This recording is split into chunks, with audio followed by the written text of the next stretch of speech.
Hi Bifrost users. I had to create this new DreamSpace channel because I got locked out of my old channel that used an old phone number. Anyways, since I can't add videos to that old channel, please subscribe to this new channel instead. In this video, I'm going to talk about two new compounds called Remove Element from Array and Find Camera Viewed Segments Intersect Points. Plus, I'm going to talk about two compounds that I've updated called Create Camera Image Plane and Build Diagnostic Object. Let me start by saying with all my compounds that I'm a stickler for speed because I'm creating complex compounds for use in studio production environments, and often my compounds are used inside loops. For starters, let me talk about Remove Element from Array. You should 100% always use this compound if you want to remove or pop a single element from an array. If you're removing the first or the last element of an array, it's more than 10 times faster than Bifrost's built-in Remove from Array node, and more than 3 times faster when removing any middle element. It's also more than 2 times faster than Maxim's Remove First in Array, because it relies on slice array instead of sequence array and get from array. Simply plug in your array, enter the index of the element you'd like to remove, and from the outputs you get the array minus the removed element and the value contained in the removed element, or if you will, the popped element. My next compound, called Find Camera Viewed Segment Intersect Points, finds the intersection points of two segments as viewed from the camera's perspective. Now, on the left here, you'll see it only appears that 2 points are found, but in reality, the compound finds the points that intersect along both of the segments. So here, if we move, we can see that it's actually finding 4 points on each of the segments. And in this case, I simply have the compound inside of a loop so that it's wherever an intersect of any segment or any edge of a geometry appears, it's finding the intersections along those segments. So here I have the two triangles in question, and then I just get the point positions of each of those triangles. And then inside of a for each loop, I'm looping over each edge and then comparing them. So just to make it simple, here's the compound that we're discussing, Find Camera Viewed Segments Intersect Points.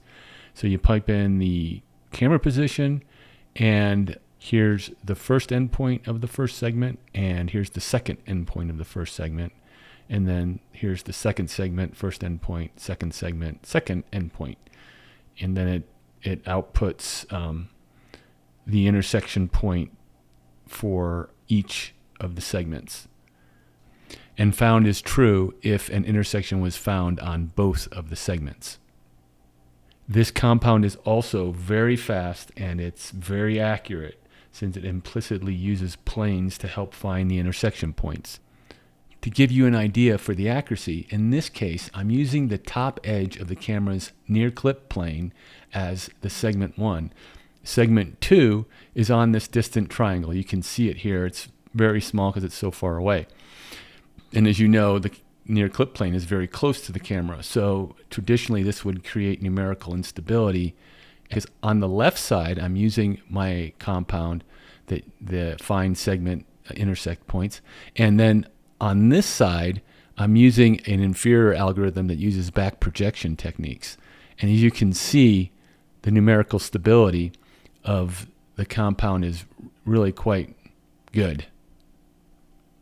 The next thing I'd like to show you is an update to my Create Camera Image Plane compound.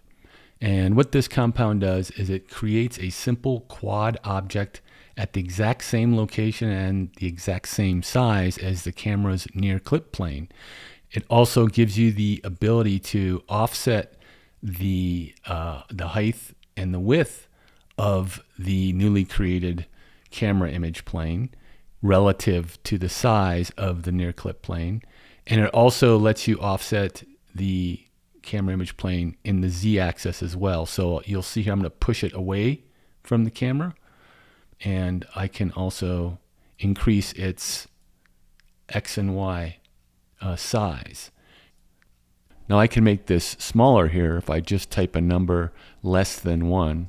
And the same thing for the offset distance. I can offset it towards the camera, but generally you wouldn't do that, because you can even see here some of the points are disappearing when the camera image plane is at the same location as the near clip plane, because in case you weren't aware, things just sort of blink in and out of existence right when they get to the distance of the near clip plane, because that's what it's for. It's there to clip out things that get too close to the camera. So, generally you might want to just add a small value to this just so you can see exactly what's being projected onto it. Just to finish up here on the create camera image plane compound. So it outputs the image plane geometry and an image plane accelerator, plus it outputs the Z direction of the camera. So that's just, in case you need to know which direction the camera is pointing in. Generally, that direction is the same direction that the normal of the image plane mesh is pointing towards. So let me go into that. If you want to reverse the normal of the plane and have it point at the camera, you're going to reverse these points. So you would put this in the first output, you'd put this one in the second, this one in the third, and this one in the fourth.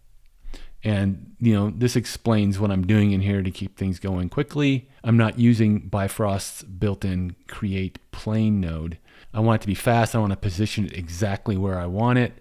Also, just keep this in mind. When you're projecting to a geometry and then getting locations on that geometry, the speed at which that happens is an inverse function of how many faces are on the geometry. So that's why our plane only is a single quad.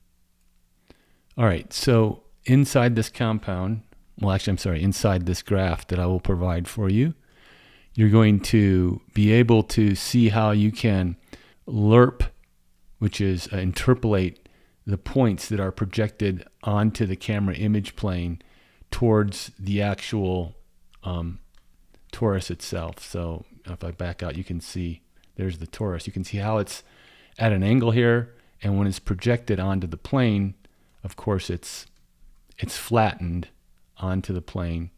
Now if I lerp or interpolate the points that have been projected onto the camera image plane, that's these points here, towards the actual point positions of the torus in 3D space, what you're going to see is how they make their way in that direction, right? So this just gives you an example of a cool way to use the camera image plane to create effects.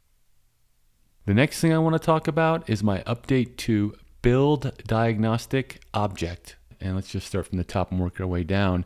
It has this Boolean here called build if true, which is very helpful if you only want to write a file when a specific condition in your graph is met. This field here lets you specify the name and the directory in which you want to write your text file. That file is just shown here as an example. What we have is that we're just porting into a specific port a specific value, and you'll see it show up here. Now these are named with a 0 in front of them, and you'll see why that's important in a second. These auto ports adapt to any array or single value. If you want to do a 2D array, you have to specifically put it in a port designed for that array. In other words, you can't put it into an auto port. So I'm going to take this 2D array and put it in here, and you'll see that it shows up here. I created these 2D ports so that it maintains the internal structure. You see that there's these inner brackets that show us exactly the 2D structure of the array. So for example, if I just flatten the array and put it into a normal auto port, you don't see where the second dimensional arrays store their values. It automatically creates an object even though we didn't port one in. If I do port one in,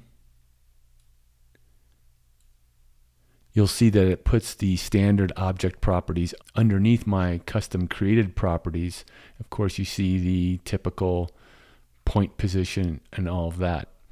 And this file can be read perfectly fine. If it's written out to a Bob file, these extra properties will just be part of it, okay? So I'll just give you an example of that.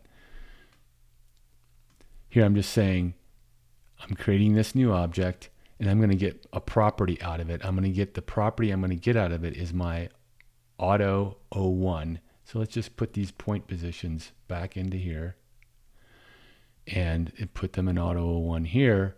And in the second instance of the build diag object, I'm going to write to a different text file, which is going to be this text file.